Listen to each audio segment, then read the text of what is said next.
Good evening and welcome to Legacy After the Locker Room. I'm your host, Kayla Bradham, here tonight with MLB alumni, Randall Thompson, owner of Dugout Mugs. Hey, RT, how you doing? I'm doing great. How about you?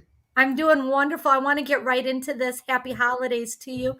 Yep. RT, growing up, playing sports, hmm was baseball always your passion or were there other sports you liked?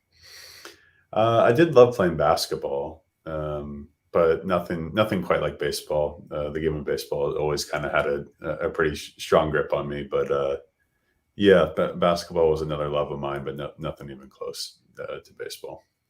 Okay. So I got to ask you, I know you played for the Toronto Blue Jays as a pitcher. Tell us a little bit about your story. What did that look like? How did you make it into the big leagues?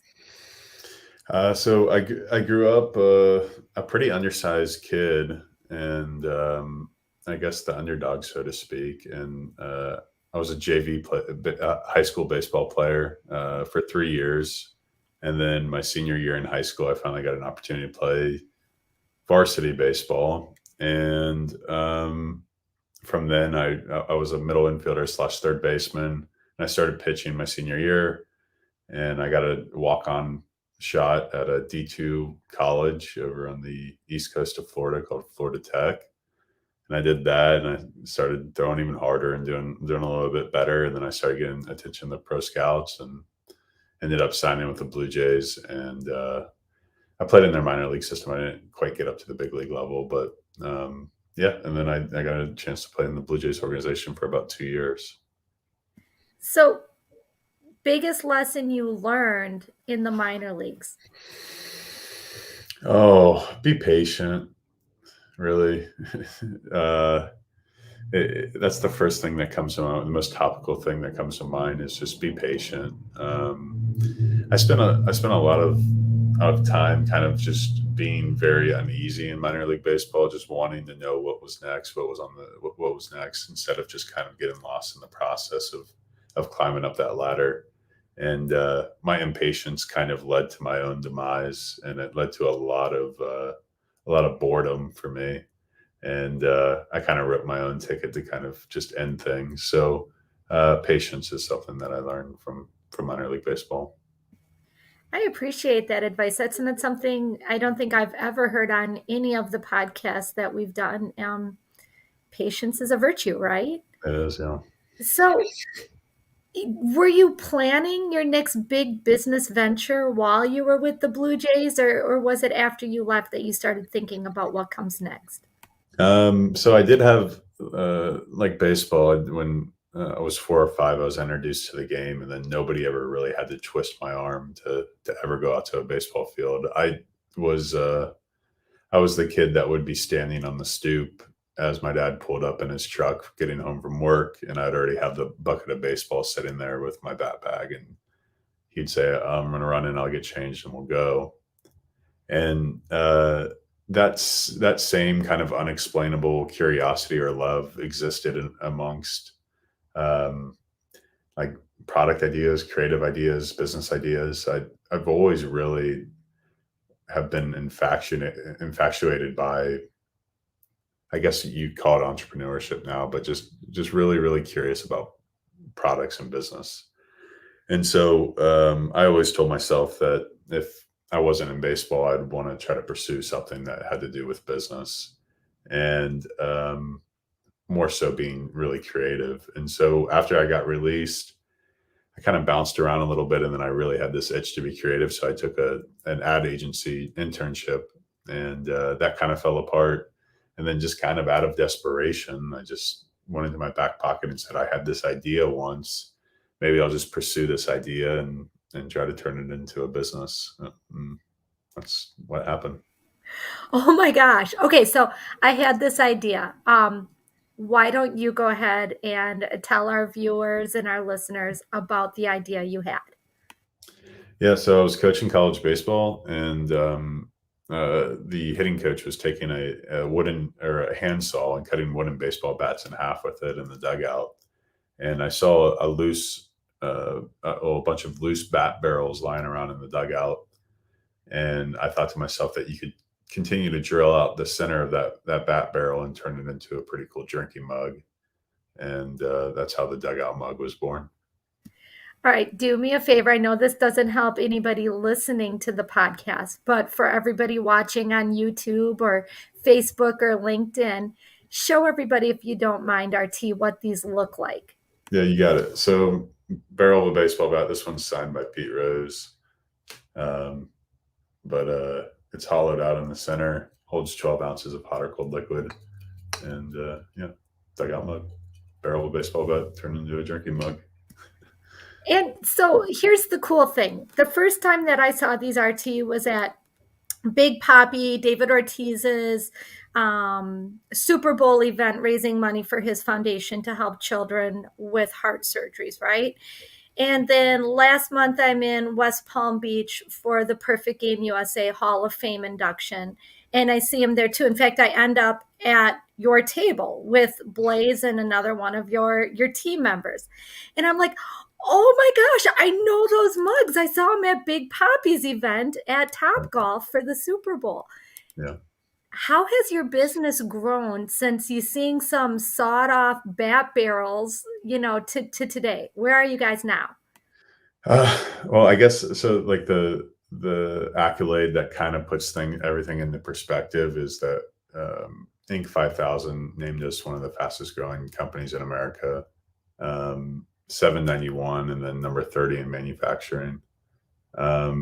So yeah, we're an 8-figure business, and I don't know if you asked how we got there, but it's all kind of a whirlwind to me on over the past 5 or 6 years on how just a lot of hard work and just taking one step in front of the other and just learning how to crawl, walk, run, sprint. And now we're kind of running very quickly in a marathon, it feels like. So yeah, I don't know how to explain how it all comes together.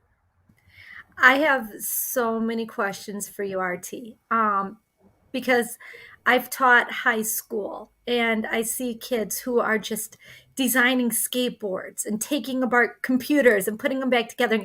Kids who remind me of you, who just see things in a whole different way and say, what would be really cool if we tried this? Mm-hmm. So, RT, what is your advice to anybody out there with a dream who says, it'd be kind of cool? Wonder if we tried this. What would you say to them? Well, what helped me in the very beginning is I transitioned asking myself a question and then me saying, I don't know. I just transitioned that thought process into I gotta know. And I didn't do it with it wasn't like I did that with every single question I ever asked myself about trying to bring this mug into existence. But I started with a goal of 3 questions that I asked myself about this on a daily basis. I'd listen to those questions. And then instead of saying, I don't know, just say, I got to know. And the world that we live in now, the world of information and just how easy it is to find information, just start answering questions. And before you know it, you're going to look up and you're going to have a whole bunch of questions answered. And you're going to have a good idea of what direction to go in order to actually bring it to life. I think that's fantastic. And you actually have an affection for studying patent law, right? Yeah, I do. Okay. So number one, you're kind of a nerd. I don't know about studying, but I enjoy learning about it. Yeah. So I guess that's okay. So tell me some of the lessons you've learned just from studying patent law, because if somebody wants to invent something, they've got to know. So what was the best advice that you've learned when it comes to patenting a product?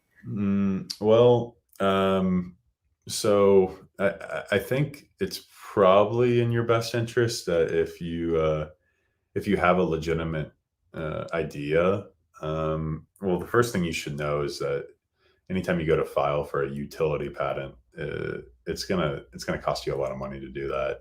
There is something called a provisional patent that is cost effective. I think it's a couple $100 through the USPTO. And it's pretty much just putting a stake in the ground and saying hey, this is an idea that I have, and it protects it for up to a year or something like that. It so like if you have an idea and you want to protect it, it's probably, and you want to file for a utility patent, and you want to kind of put a toe in the water and test it in the market and see if people actually are going to want this, and do some market research before investing $20,000 or $25,000 into a patent. It's probably in your best interest to look up the process of how to file for a provisional patent, and then go ask a bunch of questions to a bunch of people. And just in general, I don't think anybody's really going to steal your idea, but if it's going to keep you tossing and turning at night, a good option is to file for the provisional, go out, ask questions, see if there is potential for market demand. If there is potential for market demand, then maybe think about taking that leap to actually file the provisional patent with a patent attorney. Great advice, Ortiz. So, what does a typical day in the life look like for you? It doesn't feel like any one day is the same. I feel like I'm kind of the point person for a lot of different people, and I don't know if there's truth to this, but I feel as if that I'm kind of the person that people come to, and I can help them solve whatever issue that they're having, and that just exists amongst all departments and branches of the business. Um, so everybody has a different problem every single day within every department, and because of that, um, my days look different. But I guess the common thread amongst my days is that I'm constantly problem solving for people. Um, so I guess that kind of answers your question. Yeah, it sure does. And what a great job to have, right? So, speaking of the dugout mug, there's more than one version. You have some different versions of this, right? Tell us a little bit about those. Yeah, earlier this year, maybe July or August, we launched a like the metal bat barrel version of that, of the dugout mug. You can kind of see it up over my head there. Um, but if you think about the wood bats drilled out of the center, holds 12 ounces. The most logical next step that we stayed within the wood space. We take the knob of a baseball bat, convert it into a shot glass. Do the same thing for a bottle opener. We turn the handle of the bat into a bottle opener, and we have a mini baseball bat wine glass. If you think about a baseball bat, shrink it down the size and then drill out the top of it, and turn it into a wine glass. But those are all wood products. The next step to all this was we thought about kind of like your old school aluminum baseball bat that everybody swung as a kid, and taking that barrel and turning it into a 20-ounce kind of travel tumbler of sorts. And it's been so far for 6 months or so of it being around, it's been a pretty popular product for us. All right, so I'm going to go ahead and throw the website out because I'm sure people are starting to hear this going, oh, I got to check that out. So, folks, if you're watching or if you're listening, that's dugoutmugs.com. Easy, absolutely easy. Yeah, simple. I want to take a moment, RT, to thank the Legacy After the Locker Room podcast community for their support. We are powered by the Sports Philanthropy Network. And again, I'm here today with RT, Randall Thompson of Dugout Mugs. RT, what's next? That's a good question. And the end of the year always kind of leaves you with that question. It's a good time to kind of look at everything and measure one last time before the calendar flips or the year flips, and say what's worked really well, what hasn't worked really well. And I think the consensus is 2021. 2021 has been a good revenue growth year for us. And we've gotten to a nice revenue number, and we tested a whole bunch of things to get to that particular revenue. And I think what's next for 2022 is actually going to be saying no a lot more to a lot of things. We get prospected a lot on, hey, you want to try this or do that, and 5 or 6 years in the making. We've kind of tested, and I think we have a pretty good indication of what works. And so I think what's next is saying no more and getting really, really deep and narrow with what we know absolutely works for our business. And I think it's going to be a really great 2022 for us. I come out of a sales and marketing background, RT, and that's one of the things I always say is go deep, stop going wide, go deep, hone your craft, do what you're great at, and be the best. So I think that's great advice. I look forward to seeing what you guys do in 2022. When you were a kid, is this what you thought you'd be doing? Did you think you'd be creating a product and running a business? What did you want to be when you were little? Yeah, I think that's one of the biggest blessings of my life is that from an outsider looking in, I think a lot of people struggle with understanding who they are and what they want to be. And for some reason, I've always been blessed that I know, for the most part, exactly who I am. And I've always known exactly who I want to be. And I've never really had to question that. Of course, I've questioned it from like a self-confidence standpoint, of where when you're an undersized kid and you don't think like there is a future for you in baseball. And then when you're first getting into the business world, you have no business background. It's a whole nother language. It's a whole nother understanding of things. And I'm still learning as I go, of course. But yeah, I really, really am blessed that I knew that this is exactly what I wanted to do. And yeah, and I get to do it. So, and it's awesome. So, one of the things that intrigues me, RT, is where I see Dugout Mugs. And they're at philanthropic events that are big events, right? Like these are major, major events. Tell me a little bit about your commitment. And I don't mean to put you on the spot. You and I have never talked about this, but your commitment to philanthropy and giving back to the community with Dugout Mugs.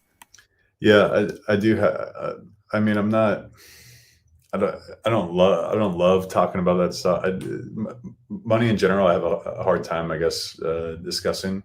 Um, but yeah, we work with a bunch of different foundations. We've donated a sizable amount of money in this year with like the David Ortiz event, or Mariano Rivera's foundation, are the first two that pop up in my head. But we pick every month a different charity or foundation, and we kind of rally behind them with the audience that we've been able to build with Dugout Mugs. We'll make a couple special edition Dugout Mugs, sell them to our list, take the proceeds from the sales, put them towards the foundation. We'll do a whole bunch of different stuff, and we call that Cheers to Charity. And this year, I think we've raised or donated about 60 grand and different things of just helping people out. So yeah, it's I think it's pretty obvious that like when you do good for others, others tend to want to do good for you. It's not like, I know that a lot of people say, well, it's this mystical thing called karma, but it's not really that mystical if you like really break it down for what it is. Um, when you make somebody feel good, typically they reciprocate that and make you feel good in return, compliments, and you attract more flies with honey rather than, I don't know, is it vinegar? Is it vinegar? I don't know. I think so. I think so. I, Yeah. I don't know. There's some sort of saying like that, but just in general, it to me, not only like from like a business perspective, but just a life perspective. When you're good to others, it's just logical that others are going to be good to you. So it's just part of our mission, and it's part of our core as a company, is just to give and help people that need help. That shines through. I've met some of the people on your team at various events or through social media. So Todd, Blaze, these guys, you have an amazing culture. And I think it's something that we need to talk about more as we look at 2022 and the employment culture in America with COVID, with flex working offices, things like that. What have you done to create the culture that you have, that you're not even in the room and your team is supporting you, cheering for you, pulling out your products. It's not a commission thing. It's this is a really cool product and I have a great job kind of thing. How did you create that, RT? Um, so yeah, well, thank you for saying that. I don't really beyond like what I just outlined with the whole charity side of things is being a good person, being a good leader, being somebody that's going to get just as dirty as anybody else on making things happen. Um, I tend to never or try not to ever tell anybody that I'm too busy to help them out. I did it the other day. I told somebody, "Hey, I'm too busy," and then I felt guilty about it. So always being available, um, and just hustling, and I think it kind of just sets the tone for everybody else. And doing this for 5 or 6 years now, you kind of start to create your own ecosystem to where uh, you start walking and you're kind of looking down the whole time that you're walking, and then you kind of maybe get to like a little bit of a brisk jog, metaphorically, and you kind of look up, kind of like Forrest Gump. You kind of look up, and there's a handful of people that are jogging with you, and eventually you get to a like a faster kind of a sprint. Still talking metaphor here, but there's people that are going to fall off that can't keep up with the pace. And the pace doesn't necessarily mean like the pace of in which the company's growing. It's just kind of like it creates an ecosystem of people that are going to want to run at the level that you're running at, spiritually, mentally, etc. And then before you know it, you get to a real big stride, and there's more people striding with you as well. Um, and I guess the way that it happens is you're just kind of a good person across along the way. You want to help other people. You want to raise people up, and I don't really have a good answer for it other than it just kind of you kind of just get after it, and the people that want to get after it, they'll get after it with you, and it's just what it is, I guess. Well, I want to give you just a huge compliment and tell you that anybody that I've met on your team clearly loves their job. And I rarely see that. So, congratulations. Yeah, thank you. I want to go back to baseball for just a second, if you don't mind. Okay. And I want to talk to you as a mom. I have a 10-year-old who wants to be Christian Yelich when he grows up, Nice. loves baseball, loves being a pitcher. RT, you've been there. Give us your advice for all the girls and boys who want to grow up and make baseball their job. Hmm. Well, the single most important thing, in my opinion, is that you got to just have fun. Um, and that could be true for all things in life, but I think it's especially true for the game of baseball. Um, One of the best things I ever heard said is that you use the game of baseball your whole entire life to better yourself, and then when you get to professional baseball, the game starts using you to better itself. And for me, that was a tough pill to swallow. That it turned into a business, and it turned kind of political, and I got sour about it, and I stopped having fun, even though I was surrounded by it was still the same game. I was still surrounded around people that I really love to be around. Um, you just you gotta have fun with the game of baseball. And I guess the other thing I would say is be a really good teammate and be a really good person to people, because the reality is nobody's looking back at your son's high school career and looking at his stats and saying, "Wow, he was a super stud." Everybody's always going to remember what kind of teammate he was. And just earlier, I sent a mug off to a guy I played college ball with that we have a mutual friend with. And I texted that mutual friend, and he sent me a photo of him. He got the mug, and I said, "I'm glad he got it. He was a good teammate, really good guy." and he was drafted by the Braves the 28th round. I mean, I didn't say like he was a super stud or he was a really good shortstop. Just said he was a good teammate. He's a really good guy, and that's what people are always going to remember. So that's the two bits of advice that I would give a 10-year-old baseball player: is have fun for sure, and be good to your teammates, because that goes so much further than anything else in the game of baseball. Okay, so in just a moment, I'm going to ask you who your favorite baseball player of all time is. But before I do, you talked about having fun and being a good teammate. RTI ask every guest on Legacy After the Locker Room to partner with me in my charity of choice, Special Olympics. You talk about having fun, being a good teammate. RT, can we count on you for an autograph donation? Yeah, 100%. That's fantastic. Thank you so much. Now, back to your favorite. Who's your favorite baseball player of all time? Uh, this is a weird answer, but his name's David Eckstein. He was an undersized middle infielder that I grew up and I idolized. And I also was a really big Chipper Jones fan growing up. So that's it. That's my answer. David Eckstein, Chipper Jones. It's a tie.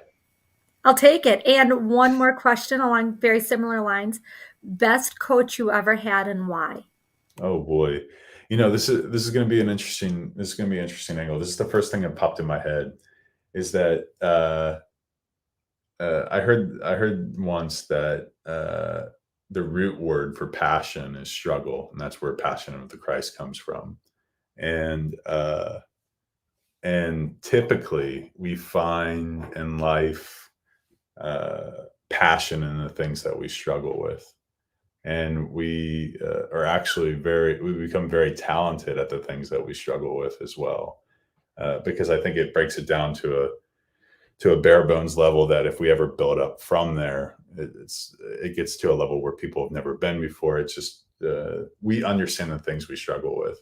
So in a weird paradoxical way, the best coach I ever had was the worst coach I ever had, which was my high school baseball coach. He he was a horrible coach, and the amount of lessons, it's so much better to struggle at a young age in the game of baseball than it is, in my opinion, than it is to just be a super stud and then get to the apex of your career, and then you don't know how to handle adverse situations. You don't necessarily know how to fail or be unsuccessful. So yeah, I would say that my best coach was my worst coach, because there was so many lessons that I learned at the high school level, and which ultimately it didn't matter at all, because then I got to college ball and I had the time of my life. I knew how to be unsuccessful on a baseball field, where I was surrounded around guys that didn't necessarily not find success on a baseball field before, and then get to professional baseball. And then even in my professional life now, I feel like I still carry those lessons that I indirectly received from my coach as a high school kid, and I kind of carry that chip on my shoulder still. And I also I know how to go through adverse situations because of that. So my best coach is my worst coach is going to be my answer for that one. It's interesting because we're rounding up the end of season 3. And I feel like every time I tape a segment of Legacy After the Locker Room, I learn something new from each athlete that I speak with. RT, the concept of passion, meaning struggle, is something I've never heard before. And I swear for the rest of my life, every time I hear the word passion, I'm going to think of you. So thank you for teaching me something new. We're just about we're just about out of time. Do me a favor. I'm going to put the website back up on the screen, and I'm going to mention it for anyone listening. It's dugoutmugs.com. Folks, you've probably seen these at the baseball games, whether minor league or major league baseball games. They're in the team stores. RT, will you do me a favor and hold that dugout mug back up for us? You got it. Awesome. Again, signed by Pete Rose. Yep. All right. Awesome. I want to give you just a minute, RT, to shout out anybody that you need to shout out or thank. Well, I mean, the most clear answer to that after a successful 2021 is thanks to everybody at Dugout Mugs that made it all happen. The team at Dugout Mugs, from production to marketing to operations to PR, you name it. I mean, we all made it. We all made it happen. So, cheers to them. Cheers. My name is Kayla Bradham. I'm your host of Legacy After the Locker Room, here tonight with Major League Baseball alumni, founder of Dugout Mugs, RT, reminding you to live your legacy. Thanks, RT. Cheers. Thank you.